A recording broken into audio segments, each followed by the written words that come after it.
പുതിയൊരു വീഡിയോയിലോട്ട് എല്ലാ കൂട്ടുകാർക്കും ഒരിക്കൽ കൂടി സ്വാഗതം. അപ്പം നമ്മുടെ വീട്ടിൽ സാറ്റർഡേ ആയിരുന്നു, ഇത് സാറ്റർഡേയിലെ പ്രോഗ്രാമിന് വേണ്ടിയുള്ളതായിരുന്നു. അപ്പോൾ കേക്ക് 2 തരത്തിലുണ്ടാക്കിയിട്ടുണ്ടായിരുന്നു. ക്രീം കേക്കും ഉണ്ടായിരുന്നു, ടീ കേക്കും ഉണ്ടായിരുന്നു. ഇത് ക്രീം കേക്കിനുള്ള നമ്മുടെ ബർത്ത്ഡേ കേക്ക് കട്ട് ചെയ്യുന്ന കേക്കിനുള്ള ബേസാണ് ഉണ്ടാക്കിയത്. അത് ചോക്ലേറ്റ് കേക്കായിരുന്നു.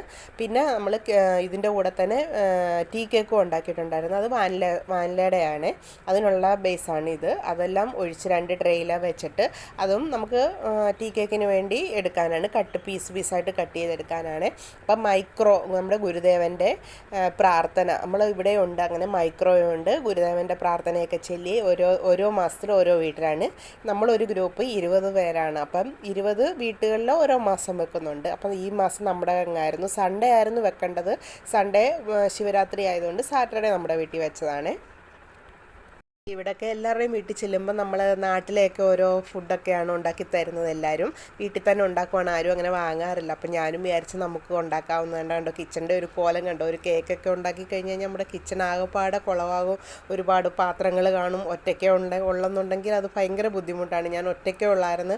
ഇതിൻ്റെ കൂടെ തന്നെ കേക്ക് 2 തരത്തിലെ ക്രീം കേക്ക്, ടീ കേക്ക്, ഉള്ളിവട ഉണ്ടാക്കിയായിരുന്നു, കുമ്പളപ്പം ഉണ്ടാക്കിയായിരുന്നു. കുമ്പളപ്പം ഇല ഇവിടെ കിട്ടാറില്ല, നമ്മുടെ വഷ്ണയില. ഞാൻ നാട്ടിൽ പോയിട്ട് വന്നപ്പോൾ ഉണക്കി കൊണ്ടുവന്നതാണ്. അപ്പോൾ ഇത് ഇവിടെ കിട്ടാത്ത സാധനം, അതുകൊണ്ട് ഞാൻ കുമ്പളപ്പം കൂടെ ഉണ്ടാക്കിയായിരുന്നു. പിന്നെ പഴം ഉണ്ടായിരുന്നു, ചായ ഉണ്ടായിരുന്നു, ജ്യൂസ് ഉണ്ടായിരുന്നു.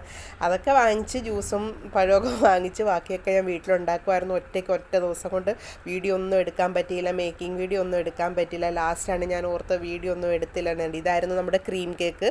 അതൊക്കെ കഴിഞ്ഞിട്ട് ഞാൻ എടുത്താണ് ബാക്കി വന്നപ്പം. ഇത് നമ്മുടെ ക്രീം കേക്കായിരുന്നു. ടീ കേക്കിന് പീസായിട്ട് കട്ട് ചെയ്ത് നല്ല സോഫ്റ്റ് ആയിരുന്നു. റവ കേക്കായിരുന്നു, നല്ല ടേസ്റ്റായിരുന്നു. രണ്ടും എല്ലാം നല്ലതായിരുന്നു. ഉള്ളിവടയൊക്കെ അടിപൊളിയായിരുന്നു. പിന്നെ ഇത് കുമ്പളപ്പവും എല്ലാവർക്കും ഇഷ്ടപ്പെട്ട്. നമ്മളിവിടെ ഉണ്ടാക്കിയതെല്ലാം എല്ലാവർക്കും ഇഷ്ടപ്പെട്ടായിരുന്നു. ഇനി പൂജയുടെയൊക്കെ വീഡിയോ ഞാൻ നെക്സ്റ്റ് വീഡിയോയിലായിട്ട് ഇടാവേ.